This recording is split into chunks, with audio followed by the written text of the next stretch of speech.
Hello there everybody, it is me XfreezerBunny and welcome back to another Sims 4 speed build. So today we are finishing off our Italian Renaissance speed build. This is part 3 of a 3-part speed build, so if you haven't seen the first 2 parts, I will leave a link in the comments as well as a card for you guys to check those out. Also, part of this video was live streamed. Yes, I finally got back into live streaming, and part of the furnishing for the upper floors of this video build has been live streamed with you guys, and I had so much fun taking in your input and interacting with you guys. I feel like I've been missing a lot on the community aspect of, you know, the whole YouTube influencer thing, so it was really refreshing to finally do a build with you guys actively participating. So yes, where do we start? Okay. So this build actually ended up having 3 bedrooms. Initially, I was planning to have 4 bedrooms, but you know, as per your guys' request in one of my streams, we got rid of one of the planned bedrooms and just made it into a honeymoon suite type thing, which is actually the room that we're furnishing right now. So we're only going to be furnishing the 1 bedroom. The other 2 were furnished on stream. I will keep the VODs for now. I'm not sure if I'm going to keep them forever, but so far I'm planning to just keep them up on the channel. Also, please excuse the traffic noise outside. As you all know, I live right next to the metro, so whenever it passes by it makes quite a lot of noise, but yeah, I will try to minimize that noise in the post-processing part of this build video. But yeah, I love this honeymoon suite. It ended up being very white. We went for kind of like a really white neutral color palette with some gold accents.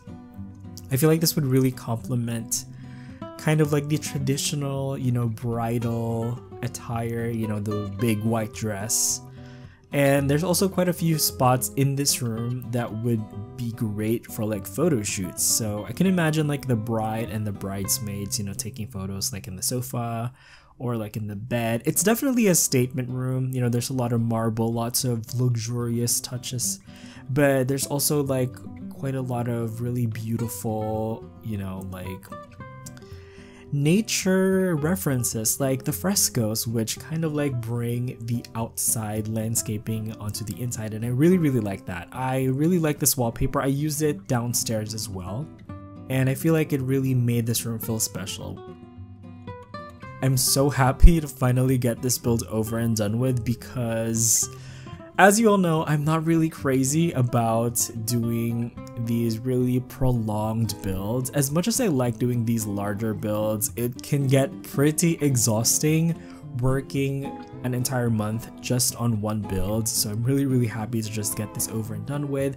If it's one thing I really appreciate this build for, is that it got me back into streaming, at least, so that's great. I would also like to do more streams actually in the future, because I have a couple of ideas. I think I'd like to do like a Sims 4 gameplay stream just to see how broken the gameplay is with you guys. I don't think I can do that by myself. Also, I think I'd love to do like some other games that are non-Sims related. But I think I'd like to stream that as well. At the moment, I don't have a fixed stream schedule, so you know, it's gonna be like whenever I feel like streaming. But I think I'd like to do a Stardew Valley stream at some point. But you know, don't worry if you miss it. I'm probably gonna just keep the VOD up for you guys to watch it after the stream. So yeah, anyway, this is the main bathroom. All of the rooms in this house have ensuite baths. This is the only room that has a walk-in closet, but I'm really happy with how this main bathroom turned out. I'm using mostly Harry and Felix bathroom collection, so it's very modern, very contemporary, very luxurious as well. But you know, I feel like it still works with the traditional aspect of this build. So yeah, I did go for more of a contemporary aesthetic for this. It's not really a fully historic build, as I mentioned in my previous videos.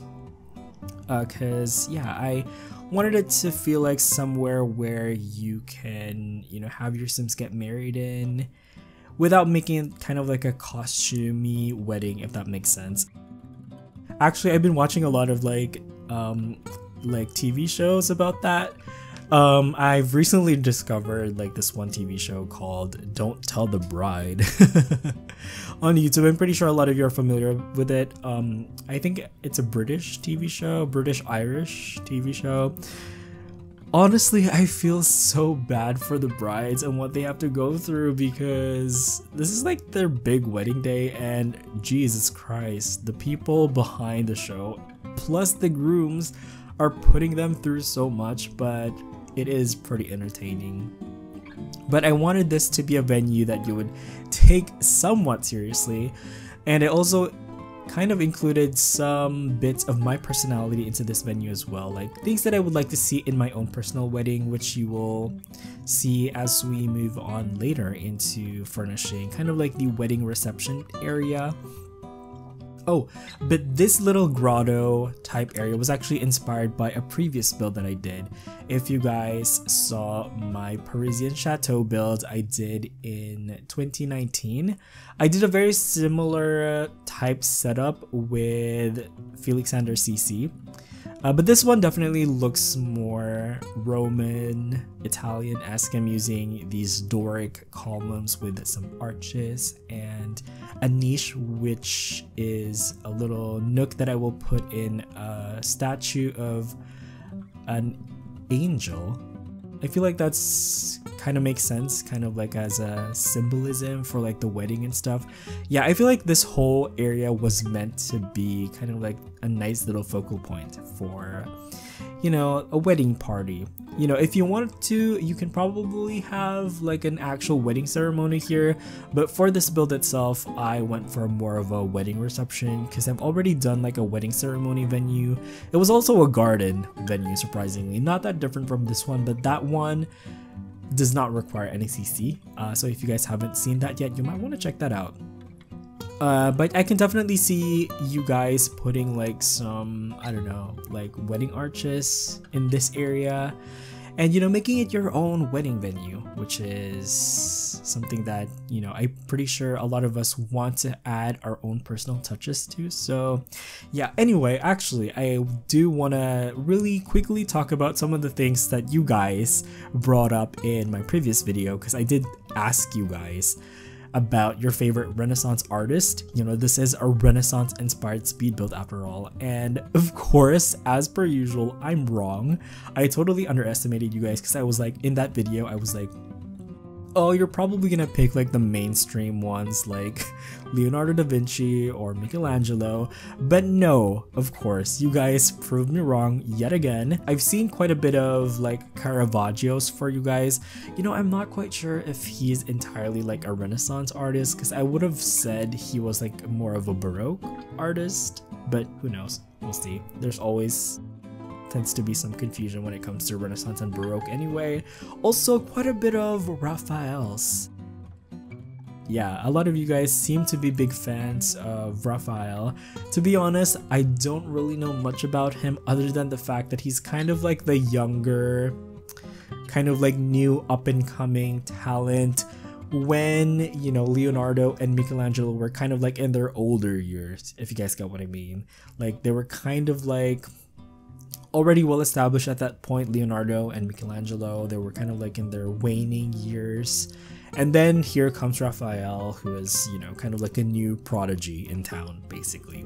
Oh, and I also saw quite a bit of love for Filippo Brunelleschi. I'm so happy that an architect finally got some recognition, because in case you didn't know, the Renaissance period was when the profession of architecture really took off, because before that, architecture was more of a craft, but then during the Renaissance, it actually became more of like an actual prestigious profession.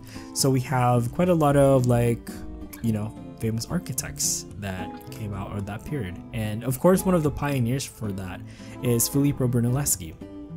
But yeah, oh, this little area right here is actually a suggestion from one of the people who are in the stream. somebody recommended I do like a little fountain pool type thing, kind of like as a nod to Call Me By Your Name, because as we all know, that is the main inspiration for this build.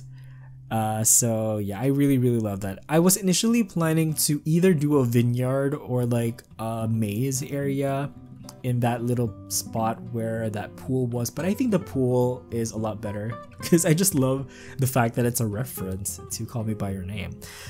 Kind of a pity that we're not gonna get a sequel.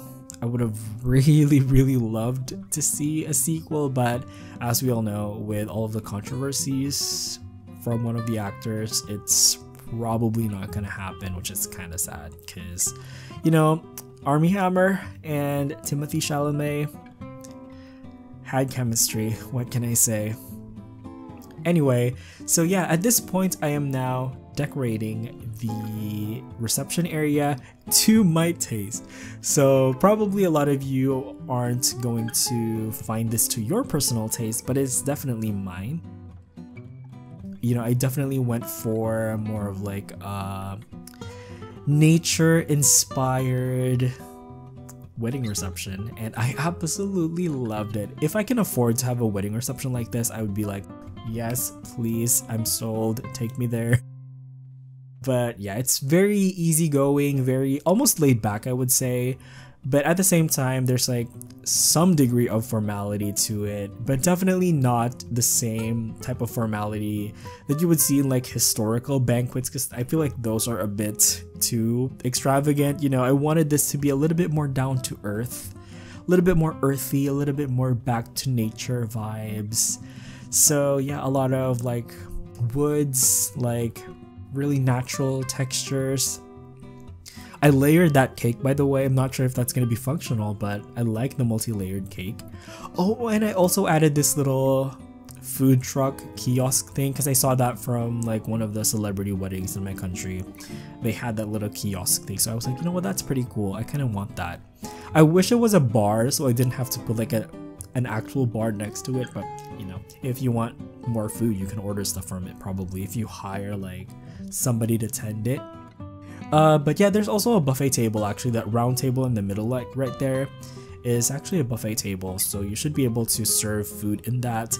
And most of these foods right here are just decorative, you know, once again, kind of like as a reference to that Renaissance banquet type vibes. But yeah, it looks really nice. I also did this in the last build in the main dining area, so I'm not really gonna dwell on it that much. But I love using those bouquets. Those are actually like bridal bouquets right there. I just use them as like flower centerpieces. And yeah, finishing off this build, we're just adding in a little parking area here out back. This is meant to be really luxurious, so I threw in like 1 or 2 sports cars in there as well. But it looks like that is going to be it for this build. Thank you guys so much for sticking with me throughout this build. I really enjoyed this month-long speed build with you guys. If you want to check out the stream, you're welcome to do so. They're 2 hours long each, but I think I've said enough for this video. Thank you so much for watching. You all have an awesome day. Enjoy the rest of the video, and I will see you guys next time. Bye bye.